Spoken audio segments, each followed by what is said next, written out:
Hey, what's going on, guys? My name is Jacob Billett, and today is Motivation Monday. Today, we are going to look at the effectiveness and the importance of communication, both in business and in your personal life. Stay tuned.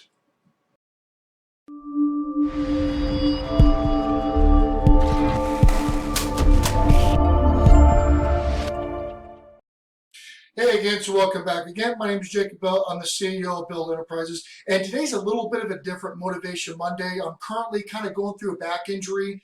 I still weightlift pretty competitively.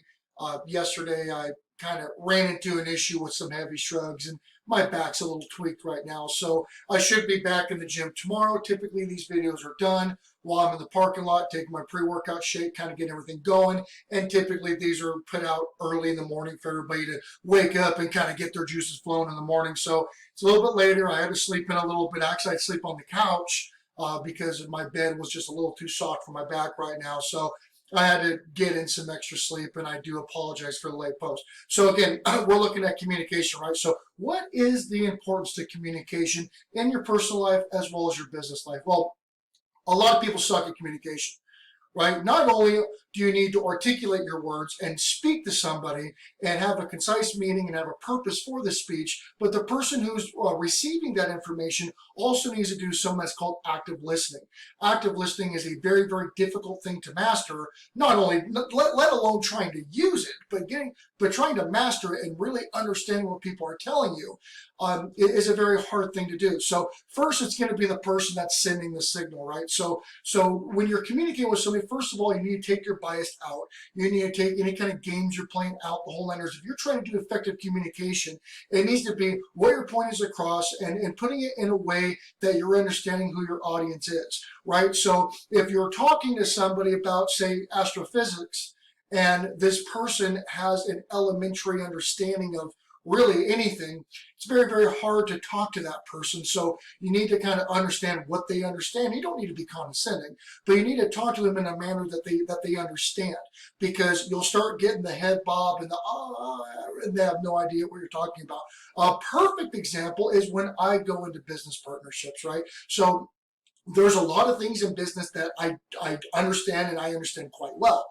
It's something that I do full time as a living, right? Well, when there's people that are trying to get into business and they have an idea, but they don't understand how the business structure or business culture works or business development works.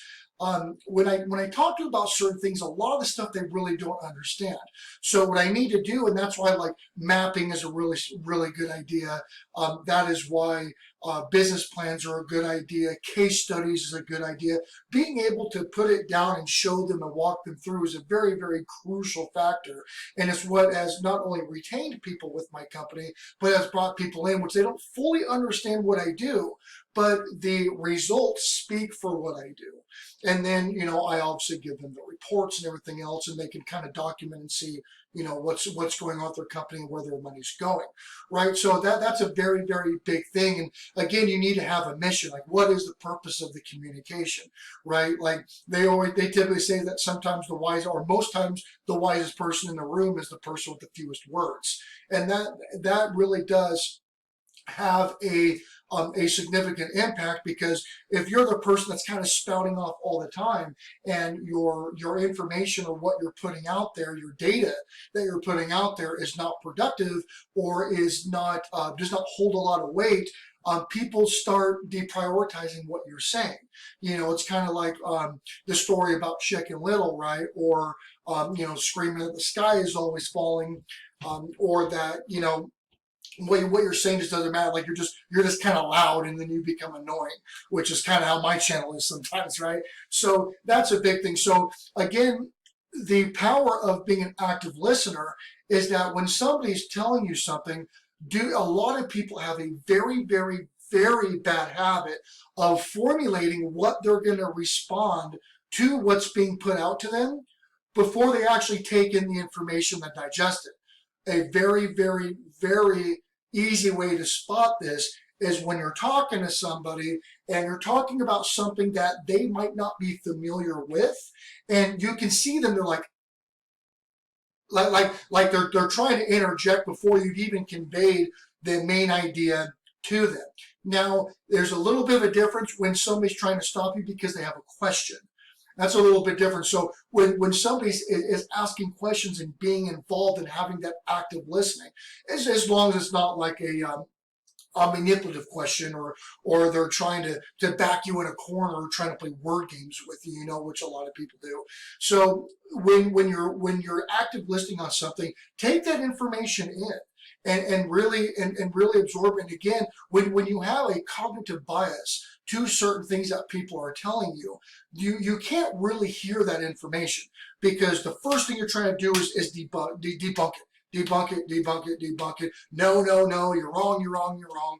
Not only on the business side of things, but this also spills over to the personal side of things as well. So if you are in a communication dialogue with somebody who knows something more than you do, or is better at something than you do, or is offering a product or service, or something that you're just not super familiar with, it's really going to behoove you to take notes, to be an active listener. Right? Like you can always do your own studies and your research afterwards, but take that information in. I mean, obviously, unless they're BSing you, then call them out, right? But that's a very, very big thing, and that's really what helps in business, because again, there's a lot of things I'm good at. There's a lot of things that I'm not very good at, and so when I'm not very good at something, I ask somebody who's good at it. And I'm not going to debunk what they're telling me right off the bat. Like if these guys have got a track record, they're an authority. So if I don't understand something, I'm going to go to somebody who's an authority and understands it properly, so I can learn. And how do I learn? I shut up and I listen and I take notes. And when I have a question, I actually ask the question instead of not fully grasping something and just not bringing it up. And then when you try it on your own, you fail, and then now it's, of course it's their fault, right? It's their fault why you didn't fully understand it, so you can't put it into practice, right? Like get out of that mindset. That mindset's a horrible mindset, right? So now let's switch over to the personal side of things, right? So communication.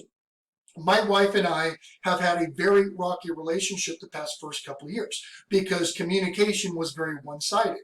We had a hard time dropping our baggage and coming together and going, hey, like this is this, and this is this, and this is how I feel when you do this, and this is how I feel when you do this. And so when we were able to take our biases out, to take our baggage out, and understand that we're both unique people, and we are both people that do not have a track history together, we can start from scratch. And we had to do that, because it was like, oh, all men do this, and then in my opinion, all women do this. And so when we started to realize that the people in the past does not speak for me, and the people in my past don't speak for her, we were able to really start growing and really start doing very well. And then again, when you have that trust factor, and you need to trust your partner, because when you have that trust factor, you can talk to them about subjects that are uncomfortable, that you may not bring up otherwise. But when you trust them and you know they're not going to throw it in your face, you know that they're not going to use that as a weakness and exploit you or manipulate you, whatever, when you're actually talking to them and going, hey, man, like this is, I'm kind of having a hard time with this. I think we need to talk about this. And your partner's obligated to go, you know what, yeah, let's talk about this. What do you have a hard time with? Like, what is... and instead of going, oh, well, you're always bitching and you're always this and you're always that, blah, blah. And so now you're shooting them down. So now they're not going to talk to you anymore when it comes to particular things. That's a very, very big thing. And again, on the personal side of things, that's why a lot of relationships have a very, very hard time, is because people can't communicate. People can't talk. It's always about a fight for dominance. There's always about, oh, I got to keep my reputation because of blah, blah, blah, blah. Like if you're in a relationship to grow something out of it, to grow a marriage out of it, to grow a family out of it, grow an empire out of it. That's why you get in a relationship. If you're just getting in a relationship because you're bored and it's a game, I mean, that has significant consequences in society. And that's what we see today, right? Like we'll see people that will be open about things, and they'll take pictures and record it and take notes, and they break up, and all of a sudden they're just talking mad crap about the other person they were with pictures and with notes, and they're sending confidential pictures to other people going, whatever. Like that's trash. And then they get on Facebook and they always talk about how bad their partner was, and oh my God, they're crazy, they're psychotic, it's never their fault, right? It's never their fault. It's always their partner's fault. It's always their ex's fault. They do nothing wrong, ever. I mean, they're perfect. That's why they go through 15 relationships a year, is because they're perfect. Everybody's like that. Again, that's communication. That's just piss poor communication, and that's really is the demise or the downfall of a lot of people. So wrapping this video up, so communication again, and you can take good communication practice in your personal relationships and apply them to your business relationships too, especially with business partners. Like when you go into partnership with somebody in business, you need to trust that person. That person, a lot of people spend more time with their business partners than they do with their own families. So you need to have that kind of bond. You need to know that whatever your business partner is doing behind the scenes, you know that they're doing the right thing. They're not misappropriating funds. They're not speaking poorly behind your back. They're not trying to get a customer base off the side so they can end the partnership and then go into their business and start pulling customers. That they're not going out and doing the wrong thing that's tarnishing your business's name.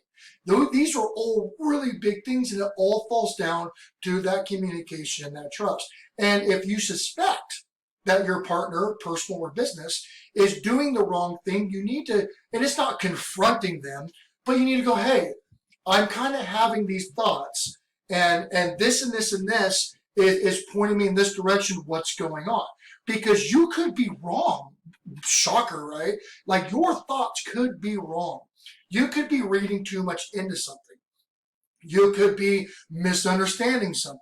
There could be more to the picture than what you think is. And so when you have that trust and you come up and you go, hey, this is what I'm seeing, this is what I'm hearing, so and so and so, what's going on? And again, if that trust is built up, you should realize that what they're going to tell you is the truth. Now, again, if it goes against, and again, take your bias out. If it goes against the logic, and if it goes against what's going on with what you're seeing and what you're reading, then there could be a trust issue and that should be investigated further. But again, it should never get to that point, because when you have that good communication, right, between partners, both business and personally, that kind of relationship should be cherished by both parties. So both parties should be very open with each other and supportive and trying to grow. And that's why, when you go in a partnership, there needs to be a vetting. When you go into a relationship, a personal relationship, there needs to be vetting. There needs to be dating, feeling each other out, doing some research, like all of this. So it's going to minimize the chances that you're going to be dealing with a disloyal person or an untrustworthy person. And all of that is done before you get into the relationship or the partnership. All of this needs to be done. A lot of people, they think everybody's like that. Everybody's, out to get them or whatever. And so they don't go through the vetting process. They don't date. They just go straight into it. Because like, oh, when I realize, I know men are trash, so I'm going to date this guy. I know he's trash. I know I can't trust him. I know guys do things like that. So whatever. And it just keeps that vicious circle going. So again, Motivation Monday. I hope that this will kind of open up some eyes. Practice communication. See if that does improve some things. If you run into some communication issues, or if you have some issues that keep recurring in your life, drop them in the comments below. And let's have a dialogue. Let's talk, not only from me, but other people that watch these videos. See if there's something that you might be able to look at differently. Maybe that there's a common downfall, a common pitfall that you keep going into, that just maybe having a different opinion and being open about it. Maybe the next time that happens, maybe you can look at it a little bit differently. Maybe you'll have a different result, because again, the definition of insanity is doing the same thing over and over and over and over and over and expecting a different result. So sometimes you need to go outside the box, see things in a different light, and go, you know what? I'm going to talk about this. I'm going to try it like this. Maybe, just maybe, I can move forward and I can get through the sticking point. So again, thank you so much for being here. My name is Jacob Billett, and I will see you all tomorrow on Trending Tuesday.